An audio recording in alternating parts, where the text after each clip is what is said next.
个评论，他说人大制度是不是表明了中国政府认识到选举制度作为民主的一个重要组成部分是好的概念？嗯，对，我觉得在相当大的程度上是这样，就是刚才，李安友教授也讲到了人大制度它在现实当中的功能，比如说对精英进行收编、获取信息等等，它有这样的，在现实当中有它的功能，但是呢，在相当的程度上，人大制度因为它代表的人民。所以呢，它这样作为它这个合法性的一部分，所以是一种象征性的合法性。所以我觉得，就比如说中国叫中华人民共和国，无论是人民还是共和，这都是好的东西，都是这个现代性之后比较好听的东西。那么共产党要把它拿来作为提高它合法性的一个因素。嗯，那刚才说到这个主权，我查了一下宪法，当然宪法里边有主权这个概念，他在谈到中国外交的时候用了主权这个概念，但是在他写人大制度的时候，他并没有用主权，他说的是宪法第二条，中华人民共和国一切权利属于人民，人民行使国家权力的机关是全国人民代表大会和地方各级人民代表大会。大概就是这样。当然，这个第二条它的含义就是人民主权了。虽然这个和刚才说的一样，它并并不打算承认人民主权，它只是通过它的一系列理论，比如说共产党，它代表了历史的规律，它代表了这个人民等等，所以就是在共产党的一系列的这个理论里边，无论是就是党和国家和人民和这个历史的规律这些东西都是混在一起的，所以呢，他的这个共产党具有领导地位和他的这个人民主权一切权利属于人民这种说法，在他的自己的理论里边就不矛盾了。嗯嗯嗯，然后刚才李安友教授提到一些很有意思的问题，那我也可以稍微评论一下。一个呢，就是为什么专制制度需要法律啊？这个很大的问题，很有意思的问题。那么就中国的情况来看，首先这个法律。它的含义，因为我们知道中国这个叫内呃外儒内法，就是表面上这个谈到中国传统的时候，都说中国是儒家的传统，但实际上真正呃规范社会运行不是规范吧，真正就是社会和政治运行最重要的东西，并不是儒家，而是法家。而这个法家，从商鞅、韩非这些，他们的这个法和现代意义上的法律是非常非常不一样的。那么那个法基本上就是相当于刑罚，那么严刑峻法那种法家。和当代意义上的赋予民众权利、赋予民众自由，然后用法律规则来约束公权力、约束政府的运行，那么和当代的这个法律宪政下的法律概念是完全不一样的，甚至是完全相反的。所以中国有这个非常非常久远的这个法家传统。那么这个法家传统就使专制、皇权专制和法律表面上的法律是完全融为一体的，他们没有任何违和的地方。嗯，然后呢，中国在1949年之后，毛泽东时代，那么基本上没有什么太多的法律，它主要是靠运动制，所以就是用运动的方式、政治运动的方式、群众动员的方式来对国家进行治理。这个即使在集权体制下，恐怕也是一个不太常见的现象，无论是希特勒还是斯大林还是北朝鲜等等，这种用毛泽东式的用政治运动来进行治理的模式，我个人觉得还是它需要非常特殊的环境啊，社会环境。心理环境需要特殊的意识形态等等，那么这是不是一个常态？而到了1979年之后，所谓这个改革开放之后，那么共产党他想要发展经济，也是为了他自己政权的考虑，所以呢，这种无论叫商品经济还叫市场经济，它需要一定的规则，需要越来越多的规则，尤其是关于市场的、关于经济的。关于民众日常生活的规则，所以呢，就是为了他自己政权的考虑，他也需要更多的法律，而这种法律它，我个人觉得它的这个成本，它比它比那种毛泽东式的那种个人下命令啊等等那种非常随意的任意的处罚要有效，要成本要更低。这是就是从这个市场的角度，从它这个统治成本的角度，嗯，另外呢，就是中国的这个刚才李安友教授讲到以法治国和依法治国，当然就是用更准确的说法，就是叫英文呢就是叫 rule of law 和 rule by law 这两者的区别。rule of law 它有特定的概念，在法学和政治学的语境下，rule of law 它有特殊的含义。它包括了这个法律，比如说这个美国的法学家Long Fuller，富勒，他就讨论这种法律的程序性的要求。那么当一个法律它有最基本的这些程序性的要求的时候，比如说法律不能溯及既往，比如说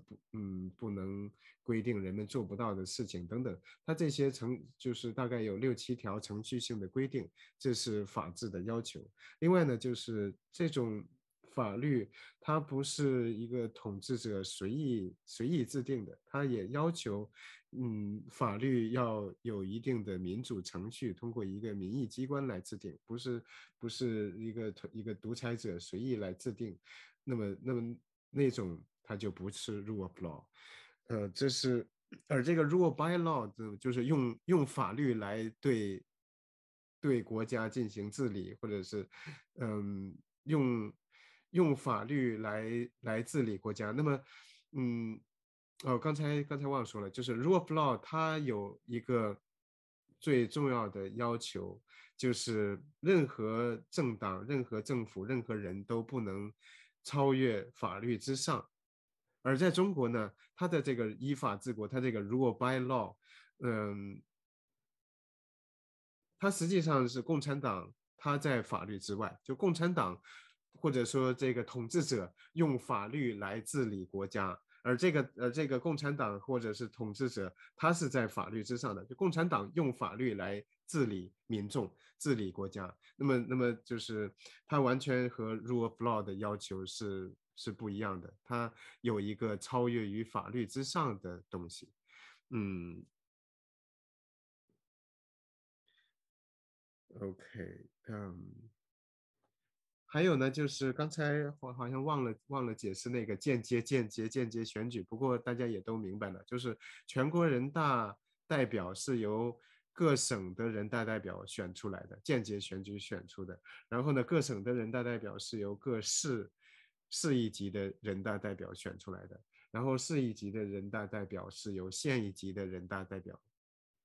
选举产生的，所谓的加引号的选举，那么这就是间接选举。那么在县和乡镇这两级是直接选举，但即使是这种直接选举，它也是被操控的，在绝大多数情况下都是完全被操控的。而那个独立候选人，他虽然曾经有过像许志永、姚立法这样的努力，后来在2011年也曾经有一个更轰轰烈烈的一些，包括一些知名的作家和文人都有参与的一个独立候选人参选的活动，包括李承平、李承鹏、夏商啊等等。但是在很快在习近平上台之后，这种东西就几乎销声匿迹了。那么在前几年，一些709律师、维权律师他们的妻子也有过一次努力，大概就两年前，他们想要参选当地的人大代表，但是很快就被当局打压下去了，他们没有办法去参选。那么刚才谈到Rory 他的研究的时间范围主要还是在胡锦涛、温家宝时代。那么他观察到的这种回应性，这种有选择的代表性，也是他的这个观察是完全正确的。但是在2013、14年之后，这种东西还在多大程度上还存在，那么可能是一个疑问。当然，在今天仍然是在这个变化之中。嗯，从我们的观察来看，在相当大的程度上，这种代表性、回应性，人大代表对民众诉求的这种同情和回应，肯定是在减少，是在减弱。我有提出一个概念，这个间接选举也包括这最底层的直接选举。我相信党的组织部有相当大的这个角色，但是我不太清楚组织部怎么就是说他是不是直接，因为你比方说省的代表会议产生中央人大代表，组织部应该是组织系统决定，省级代表的谁被选成这个中央代表，而且我们从这个结果我们可以看到，组织部的主要的目标是西方政治学叫做 descriptive representation，而不是西方政治学所说的 substantive representation。按照我们的这个区别有两种 representation，两种代表，一种代表是 descriptive， 就是说我们要这个人大的这个成员总体能够让大家看我们国家的一个 picture， 他是谁是最出色，谁是最优秀的人，也要少数民族，也要女人，也要一些model workers 劳动模范，yeah， 也有一些最有代表性的公务员，也有一些这种人那种人，所以不是说你作为一个代表是代表你的选民的要求，不是这个意思，你是代表一种you know picture of 谁是我们的最好的人物。So I don't know, maybe 你可以帮我更清楚的说明这个概念，但是很清楚这个 result is descriptive representation， 而且这个背后应该是组织部发挥一个什么作用，但是具体怎么做我不知道。对，它大概可以翻译成描述性的代表。那么 substantive representation 呢，就是实质性的代表。对，中国当然就是他很善于做这些事情，找一些少数民，每到开两会的时候，我们可以看到那些少数民族的代表就被要求穿上民族服装，等等。这是就是一种象征，一种表演。那他就完全没有一种实质性的真正反映民意的代表。嗯嗯，对，嗯。另外哦，还有一个问题就是刚才您谈到，美国的国会它遇到的一些问题。当然，在民主国家也有一些国会、一些立法机构他们会遇到问题。嗯，第一呢，我个人觉得，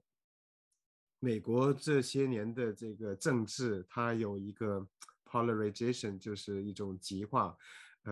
这是不太好的一种趋势。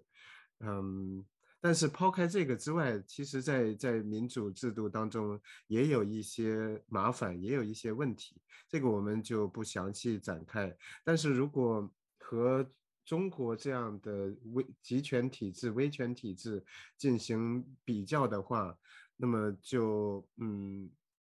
需要格外的小心，因为嗯，中国的这个议会里边，这个人大里边，我们不会看到像台湾的立法院。中国政府、中国的这个官方宣传经常会在电视上播放台湾的立法议员他们